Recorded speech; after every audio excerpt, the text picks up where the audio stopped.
animal impur que va nourrir mon serviteur, il se meurt de faim. Pensez-vous qu'il va vous laisser comme ça? Capable aussi de donner une subside pour 1 an. La subside, c'est l'alimentation nécessaire. C'est un entretien. Alléluia. Amen. Comme dans l'armée, les ravitaillements. Cette section existe dans l'armée terrestre. Les ravitaillements. On doit ravitailler les militaires. Donc Dieu doit nous ravitailler aussi. Amen. Alléluia. Et j'ose croire que notre Dieu le fera. Parce qu'il est notre Dieu. Parce qu'il est notre Père. Nous n'avons pas un autre Père que lui. Nous avons tous des enfants, n'est-ce pas? Qui est celui, qui est ses parents qui va accepter son enfant mourir de faim? Maman Kish, vas-tu accepter que ton enfant Kish meure de faim pendant 1 jour? Si tu as un mauvais cœur, peut-être tu peux laisser 1 jour. Mais le 2e jour, tu vas dire non, non, non. Mon enfant ne mérite pas ça. Il faut qu'il mange un peu. Regardez maintenant notre Dieu. Pensez-vous qu'il va nous abandonner? Non, pas du tout. Il ne nous abandonnera jamais, c'est ce qu'il nous dit dans sa parole. Il sera avec nous jusqu'à la fin des temps. Est-ce que nous sommes arrivés à la fin des temps? Non, pas encore. Pourquoi est-ce que vous pensez qu'ils vont nous lâcher? Le problème du chrétien, c'est parce qu'il ne veut pas entrer dans l'âge. C'est ça le problème des chrétiens.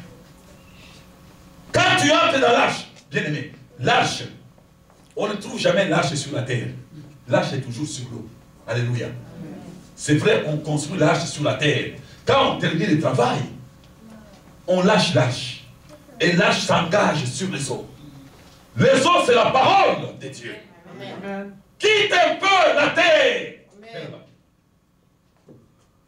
Non, c'était correct. C'était correct. Éloigne-toi de la terre. Va très loin. Très loin, c'est là où il y a l'arche. Très loin, c'est là où il y a la parole. Amen. Dieu te veut dans sa dimension, la dimension de la parole. Alléluia. Amen. Avant d'entrer dans ce message, laissez-moi un peu vous parler de 2 observations que j'ai vues dans le texte. La première observation, le Dieu que nous prions, il s'appelle le Dieu des changements. Dis le Dieu des changements. Il change l'échec en victoire. Amen. L'échec en réussite. Amen.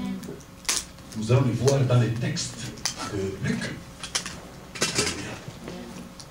Le Dieu des changements bien-aimés, il avait d'abord commencé à changer l'histoire de Joseph. Le frère de Joseph avait médité de faire du mal à Joseph.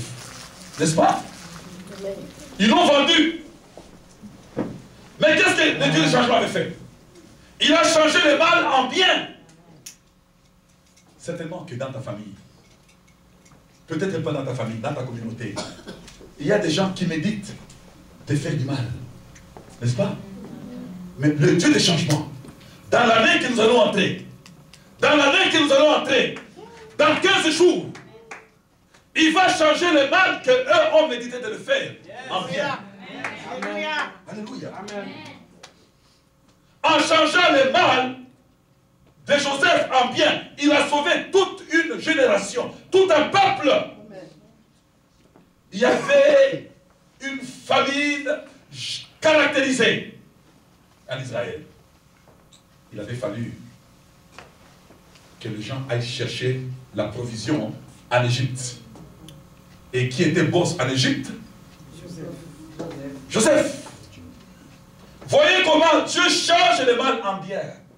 Jusqu'à le faire monter sur le trône, il était devenu la première personnalité.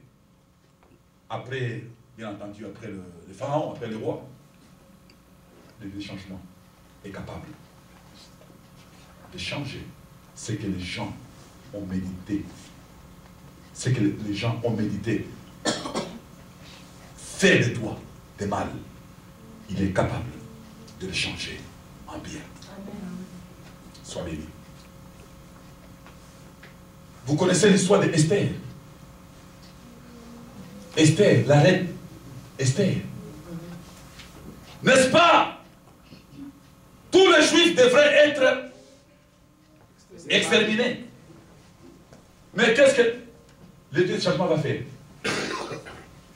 Il va transformer, il va changer leur deuil en joie. Alléluia. Je ne sais pas quels sont tes problèmes aujourd'hui que tu traverses. Nous sommes dans la pleine observation.